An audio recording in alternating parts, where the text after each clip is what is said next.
Welcome to this Tutor to You Sociology topic video on gender and crime, looking at the reasons for male criminality.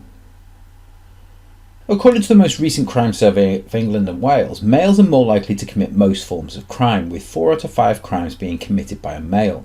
Sociologists have investigated this phenomenon in great detail.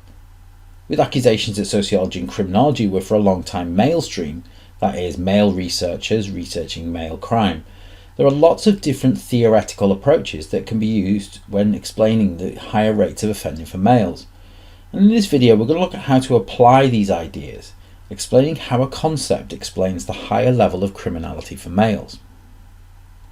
First of all, we can look at the socialisation of males as being a cause of their high rate of offending.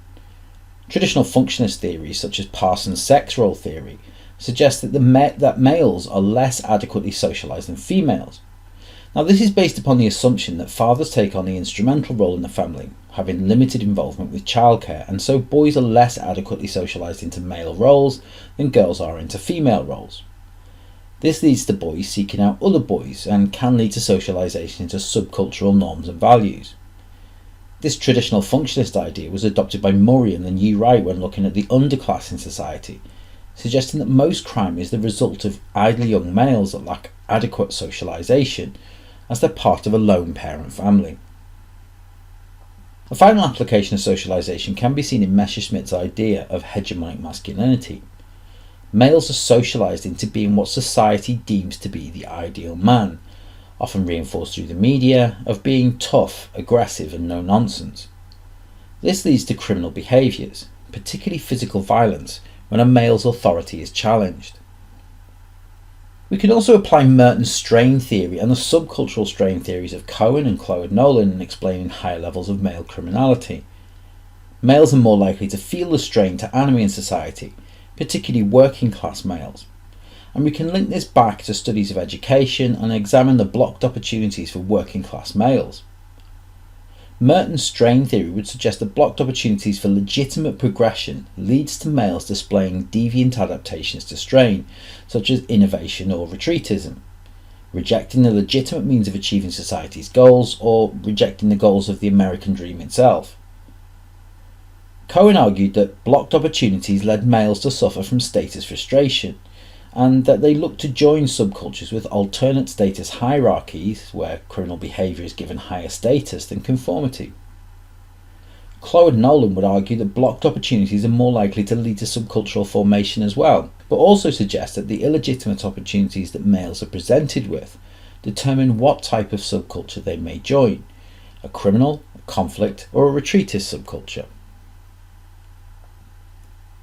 Postmodern explanations of the reasons of high levels of male criminality focus on the role of masculinity in contemporary society, from explanations that suggest that males are socialised into toxic behaviours, to Winlow's research into the effects of globalisation and the decline of heavy industry in the UK. Males look to derive status from bodily capital, spending time constructing physically intimidating presences through bodybuilding and working in a nighttime economy, in order to achieve a form of status that is denied to them in the aftermath of globalisation.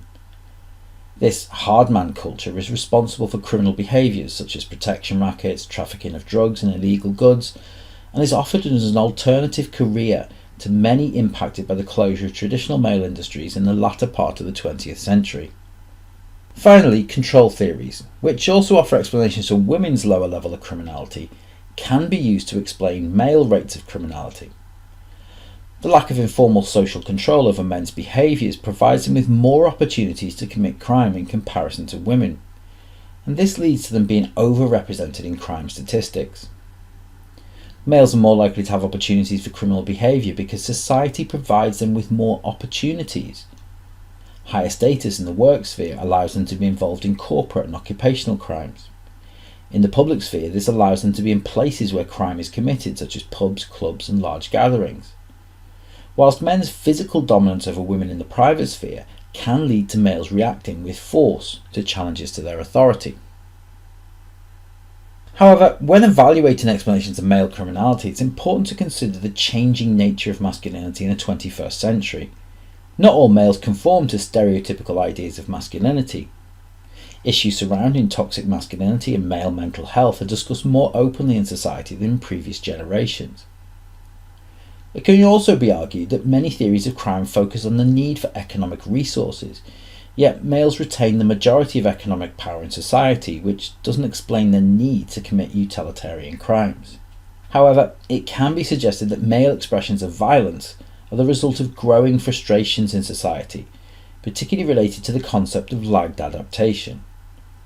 Some sociologists have suggested that males have struggled to adapt to the wide range of social changes over the past 50 years, and that this has led some to regress to physical displays of power in order to reassert their authority. That concludes this Tutor to You Sociology topic video on gender and crime, examining reasons for higher levels of male criminality. Thanks for watching.